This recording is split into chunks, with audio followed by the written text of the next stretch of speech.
எடப்பாடி அண்ணாமலை குறித்து விமர்சனம், வருத்தம் தெரிவித்தார் ஆதவ் அர்ஜுனா.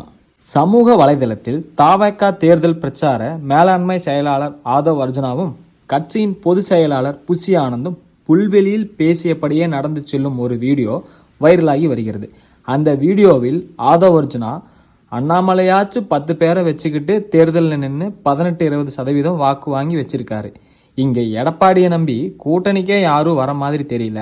பாரதிய ஜனதாவே அதிமுகவை கூட்டணியில் இருந்து சுழற்றிவிடும் என்று கூறுகிறார். பாரதிய ஜனதா அதிமுகவை விமர்சனம் செய்வது போல் உள்ள இந்த வீடியோ அரசியல் வட்டாரத்தில் பெரும் பரபரப்பை ஏற்படுத்தியது. இந்த நிலையில் எடப்பாடி பழனிசாமி அண்ணாமலை குறித்து பேச்சுக்கு ஆதவ் அர்ஜுனா வருத்தம் தெரிவித்துள்ளார்.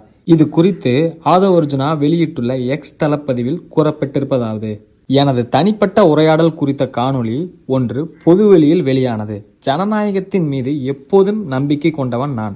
அதை தாண்டி எந்தவித தனிநபர் தாக்குதலையும் முரண்பாடுகளையும் எப்போதும் எனது பொது வாழ்வில் நான் கடைபிடித்தது கிடையாது. என்னுடன் பயணிப்பவர்களுக்கு அது நன்கு தெரியும். என்னுடைய அரசியல் பயணத்தில் எத்தனையோ விமர்சனங்கள், தனிப்பட்ட தாக்குதல்கள் எல்லாம் என் மீது முன்வைக்கப்படும் பொழுது எந்த இடத்திலும் யார் மீதும் தரம் தாழ்ந்த விமர்சனங்களை நான் வைத்தது கிடையாது.